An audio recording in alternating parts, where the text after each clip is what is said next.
Rich Dad, Poor Dad. It's a book that many have said has changed their lives, but others don't agree with some of the concepts. So, after not picking it up for years and years, we've gone back and picked out the key lessons, but also the things that we just don't agree with.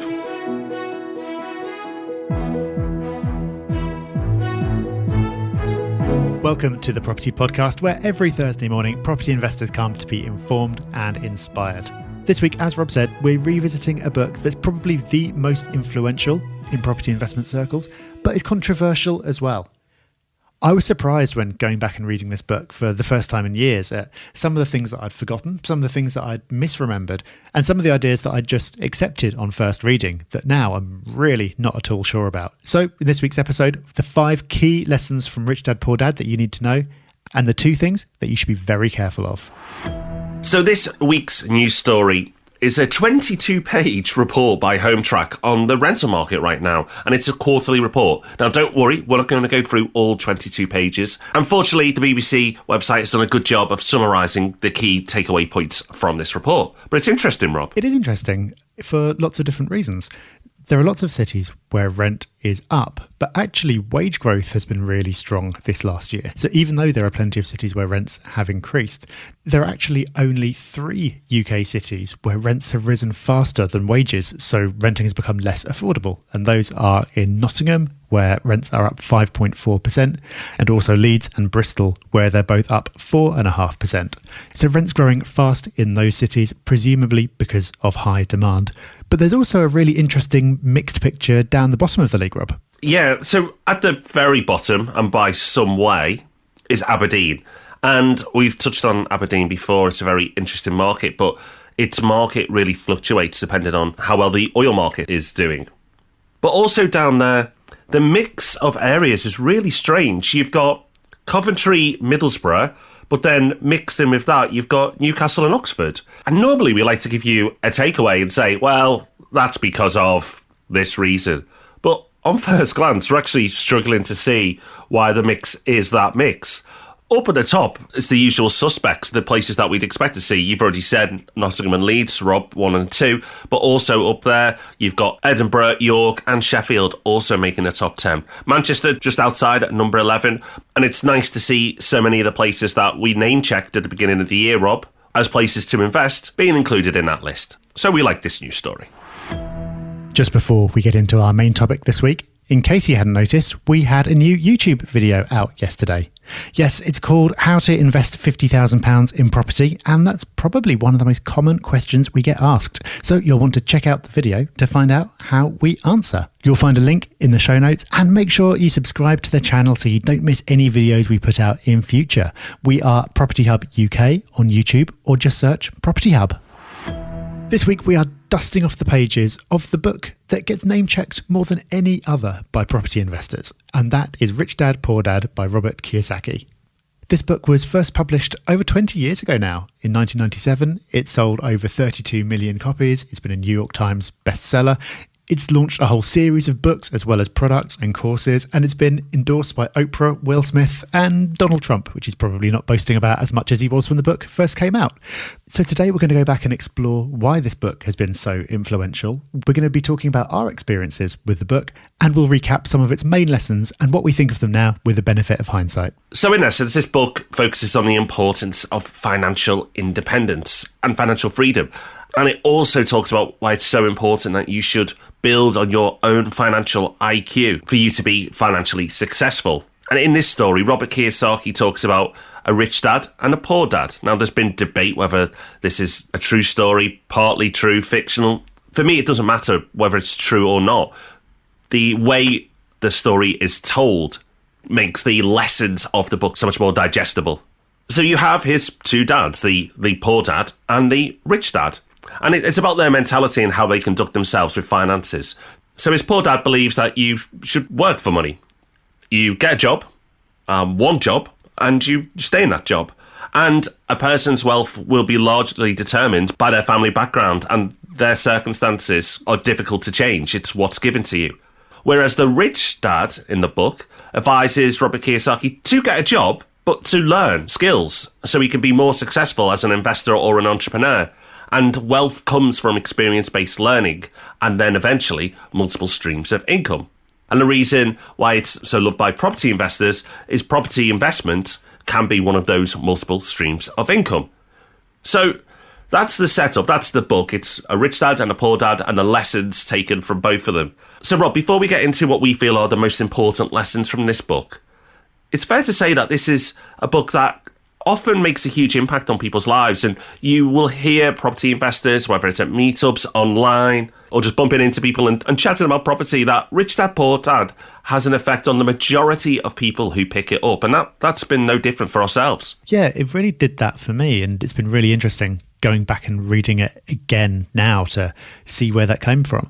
I think the real power of this book is the story and how simple it is. It does just feel like you're reading a story, and the concepts just kind of get slipped in there almost without you noticing. And it all sounds so simple. And that's what really struck me when I was reading it. I had this book recommended to me way before I had any interest in property. My friend Matt recommended that I read it. And I actually remember reading it on my way to the job that I was working in the time. It was my first job. I think I was earning about 15 grand a year at the time. I was absolutely nowhere near having any multiple streams of income or any properties or anything at all. But I just remember reading this book and just thinking, wow, yeah, this makes sense. Because it's laid out in a way that just makes this all seem so obvious. And once you've read it, it just seems so obvious. Like, yeah, of course that's how you should do things and the way that things should be. But I'd never encountered those ideas before, or at least I'd never encountered them in a way that was simple enough for me at the time to understand. So even though I didn't rush out and start doing incredible property deals straight away, it did have a massive impact on my thinking. And it was exactly the same for me. I was fairly young when I picked up this book. I'd left school, left all formal education at that point. It was one of those first books I picked up when I'd started to do self-development, to pick up education outside the traditional system. And I was amazed on a couple of levels. The first, like you say, Rob, is that actually most of it, the content is fairly obvious, but when it's put in front of you, you're like, of course, this makes sense. Why haven't I framed my thinking this way before? But then also it whet my appetite for thinking, what else have I not learned through school? Why am I now a young adult and I'm really learning these lessons for the first time? So it's a combination of excitement and also a bit of frustration, like, why did I not know this? Why is this information not more widely out there? And then I went on from that point to voraciously consume as much as I could on the subject of business and property. And that journey's never ended, and it hopefully never will. It's something I love doing today, is learning and constantly improving. But that book was in the first handful of books that I picked up that started off this journey for me. So you do hear the term, life-changing or game-changer thrown out a lot, but it's not too dramatic to say that. It had that impact on us both. And as we've said already, many others who pick up the book feel the same too. So let's get into some of the lessons from the book. We've gone back through and we've picked out 5 of the things that we consider to be the most important points that this book makes. The first of those is be in control of your finances. Your employer or the government will not. So this is the start of the reprogramming, really. I think a lot of people have this vague sense that if you get a job, then your employer will look out for you. It's steady, it's safe, and then later in life, you'll be taken care of by the government. Actually, these days, that view probably isn't so widespread, but 20 years ago, it absolutely was. So Robert Kiyosaki's message is no, employers won't take care of you, the government won't take care of you, you have to take care of yourself.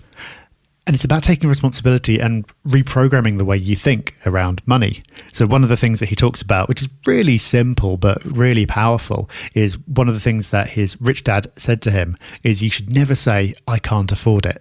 When you say, I can't afford it, that shuts down your creativity. Instead, you should change that into a question and ask, how can I afford it? Because then it presupposes that there is an answer and you just have to find it. So it gets you thinking about what you could do instead. So that's just one small example of this fundamental concept of changing how you think about money so you are the one who's in control. Another thing that Robert Kiyosaki talks about a lot is the rat race, and basically that's the corporate ladder, if you like. Robert Kiyosaki is not a fan of the rat race. As we've already said, he is a fan of being employed to learn skills and develop yourself. And that's a good thing. Being in work and chasing another promotion and then believing once you get this thing in your work life, you'll then be happy is wrong. And I agree with him. It is wrong. If you think another promotion, another pay rise is then going to equal happiness, it's not. If you can't find happiness in what you do day to day now in work, chances are you never will if you carry on the same path you're on. Now, you have two options. You can find something that's more meaningful to you and more fulfilling, or you can leave the rat race altogether. Now, with the first option, you may be able to just switch roles, and financially, there's no difference in pay. But for some people, their passion may be in an industry or a role that doesn't pay very well. So having the passive income that Robert Kiyosaki talks about is so important.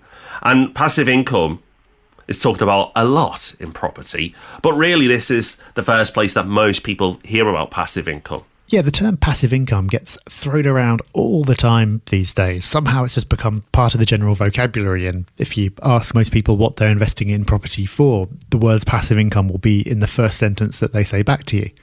You could debate whether there's even such a thing as passive income because nothing's truly passive. But when people say that, I think what they generally mean is income that you earn that isn't tied to you exchanging your time directly for money. So if your income comes from working in a job or being self-employed, if you stop turning up, then the money stops.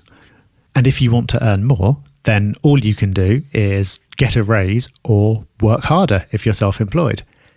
So that's very much active income. Passive income, though, is something that you can set up, and even if you stay in bed for a week, the income will still keep on coming in. It might not do forever, it will need some maintenance, but it's not directly tied to your ongoing efforts or you being in a certain place doing a certain thing at a certain time. So rent from property, of course, is a really good example of that. Once you've got a property and you've got a tenancy set up, you don't have to do anything in particular on any given day. The money just comes in, whatever you're up to. Now, we mentioned that Robert Kiyosaki is pro having a job, and we'll come back to that idea later as well. He's not saying all your income should be passive, but the point he makes is that having passive income, of course, makes you wealthier, and it gives you more options as well. And all these years on, Rob, with the people we come into contact with, we've seen this working out for people. Yeah, this is one of the great things about working in property is listening to people's stories of how they've achieved this and what they've done with that passive income. But I actually like the way you framed it, Robin, having those options, because that's what passive income does. It gives you options. It gives you the power to have choice. You may love what you do today, but if you stop loving what you do, you can stop working for a while and then decide about what you want to do next. Having that peace of mind because of passive income is a fantastic tool. I remember working with an investor, Neil, if you're listening, hi, who worked in the city, and he hated his role, so much so that he told me pretty much every time we spoke how much he hated working in the city, despised his role, but was really well paid. So he built up a property portfolio and got to the point where he could stop work altogether. So he did. But after 6 months, he realised he was bored and he didn't want to not work. He just didn't want to do the work he was doing. But he loved bikes. Absolutely loved cycling. So he went to work in his local bike shop, part-time, and loves it. Loves his role. Loves the fact that he gets paid a modest income to talk to people about a subject he loves. Now that's power. To be able to work in a role or an industry that you love, and it doesn't matter if it pays well or not, is a fantastic position to be in. And that's why passive income is so sought after by property investors. Now, a word of caution. We've connected property and passive income together a few times this episode already.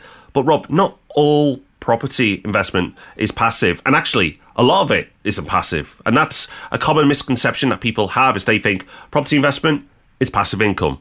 But in many cases, it's not. Not at all. So if you take your standard buy-to-let, so you buy a property, you rent it out, and then other than having to fix things occasionally and deal with changes of tenants, the rent just keeps coming in. That's passive. That's as passive as it gets. Like I said earlier, there's no such thing as truly passive where you set something up and you never need to give it a moment's thought ever again. But that's pretty passive. There are plenty of types of property investment, though, that are totally not. That might be something that you really enjoy doing. It might be something that you'd rather do than the job that you do now. But it's still a job. It is in no way passive, because even if you're not the one installing the new bathroom or knocking down a wall, you're still going to be having to go and find the properties. You'll have to negotiate the sales. You'll have to think about the finance. That's never going to be passive. Then there are things that are trendy at the moment, like serviced accommodation. So you've got properties that rather than renting them out long term, you've got guests who change over every few days. That you can get to a point where it is more passive because you can scale to the point where you've got a team doing lots of the different jobs for you. But in itself, it's certainly not passive. There's lots of work to do with marketing and communicating with guests and doing the changeovers. Again, could be a really good income stream for you. Nothing wrong with it, but not actually passive. So I think that is worth clarifying, Rob, because people do have this idea of just property equals passive when that's not necessarily the case. The next lesson that we think is really important that everyone absorbs from this book is the concept of good debt versus bad debt. For those who are completely new to this, the concept of any debt being good is a strange one. But actually, if you can take on a debt that allows you to buy an asset that then pays you more than the debt repayments itself, then that is a good debt. In property investment, we often call that a mortgage. So you will get a buy-to-let mortgage. You may have to pay back £200 a month. But if your rent is £450 a month, as long as your costs aren't too high, then that is a good debt. That is something worthwhile doing. A bad debt is taking a loan to buy a car or go on holiday. You may enjoy what that debt gives you, but then the only things you own from that point on are a memory or something that's sitting on your driveway that's depreciating in value over time and costs you money to run it. So that truly is a bad debt. Now, the controversial point, and the one that people like to debate, is the fact that your home, the own home you live in, if you own that, it is not an asset. And Robert Kiyosaki points that out in his book. And I remember myself taking a while to absorb this and even agree with it. This is one of the contentious points for me. But over time, I've definitely come in line with his viewpoint on this. And that if you buy a home, it's not paying you back.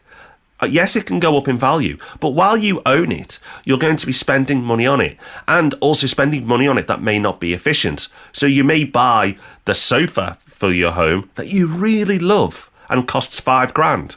But if it was a buy-to-let, you may go, well, that £2,000 one is perfectly reasonable. You overspend on your own home. So it's not just the fact that you buy it, you're paying a mortgage and it's never paying you back, but also the fact that you're pouring money into your property and having to cover any refurbish or maintenance costs as well. Your home really isn't an asset. Hopefully one day your property might be worth more, and that might be worth more than everything you've put into the property, but it might not. So therefore, your home is not an asset. Yeah, the whole thing about your home is not an asset is debatable, because you could argue, well, you've got to pay some kind of housing cost, and if you're not paying your mortgage and all your costs for your own home, then you're just paying rent, and that's not an asset either. But I think even though you could argue with the point, it's a really valuable point because it does upset people and it does get you questioning this default view that your home is an investment, even your best investment, your most important investment, many people think. So making you see that it's actually draining money out of your pocket rather than putting money into it is a very important idea. And this whole notion of good debt and bad debt was probably what struck me the hardest from the whole book, because avoiding liabilities I was very much on board with. I was never really one to go out and spend money on things that I couldn't afford. But I had this general concept that debt is bad. All debt is bad. And this was the first time I encountered the idea that debt can be good if it's buying cash flowing assets rather than liabilities. So it's another of those ideas that's very simple when you understand it. And indeed, now it's fairly commonplace. It's been spread around a lot more over the last 20 years. But at the time when this book was first written, this really was something very new that can completely change your thinking in a very positive way. Now, another lesson that the book teaches you is the concept of not splashing out on luxuries when you're not in a financial position to do so, and that you should build up your passive income that then allows you to go and buy these luxuries and goods, but do it that way round. Don't go buying the expensive holidays or cars before you've built up a solid financial base, and live within your means until you're in that position. But so many people don't follow that. And actually, since this book was published, you could argue that this has got worse, especially with the world of social media we live on now. Some people like to portray that they are possibly doing better than they are and will show off their lovely cars and fancy holidays. But in many cases, that's built on little or no financial backing. It's all done on debt. Now, I'm sure you can think of people who live this way. I certainly can think of people who live this way. But the book talks about how you should be disciplined financially and make sacrifices in the short term, so longer term, you can live that way without financial pressure. And Rob, this relates to the concept of paying yourself first, which is another controversial point in Rich Dad Poor Dad. I completely understand why it is controversial, because I don't fully buy into this lesson. I think a watered down version of paying yourself first is the right way to go. But Robert Kiyosaki takes it a lot further. He does, and you're not the only one. I've spoken to a few people who've had a problem with this idea of paying yourself first, because it does sound a bit mad at first. So here's a quote defining pay yourself first, not from the book, but from something else that Robert Kiyosaki's written online. It says, in order to be rich, you must have the self-discipline to pay yourself first. By this, I simply mean using your income to invest in cash-flowing assets before you pay your bills or buy anything fun. This in turn will create more income that you can use to invest in more assets. Paying yourself first is not easy. In fact, it can be scary, especially when the bills are piling up, but you must develop the self-discipline to do it. Now, worded like that, it does sound pretty insane. It's like, okay, so I've got all these bills that I can't pay, the debts are racking up, but they'll have to wait because I've decided that I'm going to allocate this much money into investments. Doesn't in its strictest form make a lot of sense, especially if you've got debts that are racking up at a higher interest rate than the investments you're making are earning you. But you mentioned a watered down version, Rob, and I think that makes a lot of sense because the concept of putting investments first makes lots of sense. The mistake that most people make is investing what's left over. And there's very rarely anything left over. If you earn a certain amount of money, most people can find a way that all of it needs to be spent on various things that they consider important. So you manage to justify the fact that you have to go out for all those meals and drinks, and then you get to the end and there's nothing left to invest. This is flipping it and saying that you have to put investments first. That's your number one priority. Everything else comes later. And I think making that mindset shift is actually really powerful. If you can set up an automatic transfer that at the start of the month when you get paid, whisks a certain amount of money away into a savings account, takes it out the way before you even have a chance to see it, that does actually make loads of sense. But what doesn't make sense is sticking to that blindly when you've got bills racking up that you haven't paid. So I think it's another one of these areas in the book, and there's a few of them, where in the interests of simplicity or making a point as powerfully as possible, he'll say something that doesn't strictly make sense all the time or takes it a bit far. But rather than saying, oh, that's stupid, and then just throwing out the whole idea, you have to take the core lesson from it and then figure out how to apply that in a less black and white kind of way so it works for you. So that's something we don't fully agree with in the book. But you can take something from it. But Rob, there are some things that we just don't agree with at all in the book. And one of those things in the book that Robert Kiyosaki talks about a lot is just these amazing deals that seem to drop on his lap and he expects everyone else to be able to do and deliver as well. It's unrealistic at best and possibly, for most people, a bit of a fantasy. Yeah, this is where I start to have a real problem with Rich Dad Poor Dad, because it actually surprised me when I went back and read it after a number of years that he was not saying, go start your own business. That's kind of what I remembered the book as saying, but it actually doesn't. It says, don't start a company unless you really want to. It's really, really hard. Instead, just keep your job, keep a job that you learn from and that you can progress in, and invest on the side.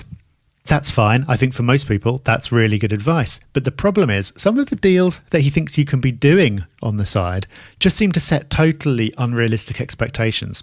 So here's a quote from the book describing one of the deals that Robert supposedly did. He says, instead of shopping with local real estate agents, I began shopping at the courthouse steps. In these places, a $75,000 house could sometimes be bought for $20,000 or less. For $2,000, which was loaned to me for a friend in exchange for $200, I gave an attorney a cashier's check as a down payment. While the acquisition was being processed, I ran an ad advertising a $75,000 house for only $60,000 with no money down. The phone rang hard and heavy and the house sold in a few minutes. I asked for a $2,500 processing fee, which I used to return the $2,000 to my friend with his additional $200. In the end, $40,000 was created in my asset column. Total working time, 5 hours. Rob, we've been doing it wrong. Clearly. Do one of these a day, we're sorted. Yeah, all we need to do is head down to the courthouse and snap up one of those 75,000 houses for $20,000 using a loan from a friend. I mean, I'm not saying that he didn't do this. I'm not saying that it's impossible to do this. But what I am saying is for most people, doing this on the side in most phases of the market, it's not normal. So if you come away from this book going, well, all I need to do is put 5 hours aside so I can create $40,000 using one of these deals that's around, you're just going to be completely disappointed. And there are countless examples of this in the book. Again, not saying it can't be done. It can. But for most people, most of the time, no. And that really links on to another thing about the book, which we really don't like, which is the fact that a whole seminar industry has been built around his book and his brand. So not so much in the book itself, but now the brand Rich Dad Poor Dad and how it's used. Because you will see the Rich Dad Poor Dad advertised on the internet, especially if you've done anything property related. You may see Rich Dad Poor Dad taster courses for a couple of hours for free. And if you think, well, actually, if this is going to be a course about the book and really building on the lessons in the book, then fantastic. But it's not. It's a sales funnel. And that sales funnel doesn't stop there. In that 2-hour course, they then sell you into a weekend course. In that weekend course, they then sell you into a more expensive course again. And it goes on. Before you know it, you've invested 5-figure sums, serious amounts of cash, into just learning about how to be creating cash. Now, that is a great business for the people who are selling the product. But for people who want to learn about property investment, there are lots of ways you can learn for free or little money.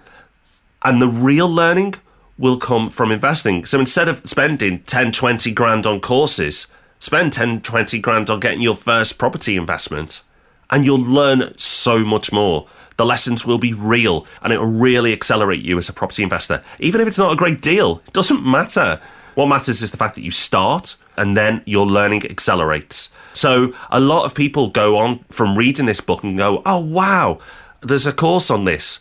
And if it was done properly, that would be brilliant. But unfortunately, it's not, and it's something that we just don't agree with. So, Rob, there's some great lessons from this, some things that we really think are important. But then, as we've discussed, there are some things that we just don't agree with. So the question is, would we still recommend it to somebody who's starting out? I still absolutely would, because I don't think there's any other book that's as easy to read that puts these concepts across in such a simple way. And they are really foundational ideas. So if someone's a real personal development junkie, they might not get so much out of this because they'll have encountered a lot of these ideas before. Because over the last 20 years, these ideas have become a lot more commonplace and they've been recycled in lots of different places. But as one of your first books to read about this kind of thing, I think it's pretty hard to beat. I also think it does bear rereading every few years, and I'm glad that we got to reread it to prepare for this episode, because as your own knowledge grows, there are some ideas in the book that at first you might have thought, well, that just sounds a bit crazy. But then with hindsight, knowing a bit more, you can go back and maybe take the main lesson while toning it down a bit or throwing out some of the nonsense around it. And we've talked about some of those examples already. So would I recommend it to someone new? Yes. And I'd also recommend rereading it if it's been a few years. Yeah. I'd wholeheartedly endorse both points of view, Rob. If you are new to Rich Dad Poor Dad and you're thinking about, should I read it? Then please do. I think you'll really enjoy it. And now you can go into that book with an open mind and also be a bit cautious around some of the things we've given warnings against. But if you have read it, it may have been a long time ago. For me personally, it's been multiple years, possibly even 10. Since I picked up Rich Dad Poor Dad and read it. So going back through the lessons again, it's been great. And even though I consider myself fairly experienced now, it's been great just having those basic lessons reinforced. So whether you're a newbie or you're an old hand at this, give it another go. It's not perfect, but it has changed people's lives. So for that, we have to absolutely recommend it. So, Rob, it's no surprise then, our Hub Extra this week is the recommendation of the Rich Dad Poor Dad book. And as a bonus resource, check out Rich Dad Poor Dad 2, The Cash Flow Quadrant. Now, Robert Kiyosaki's published a ton of books around Rich Dad Poor Dad, but pick up these two and you'll get everything you need. They're the strongest two.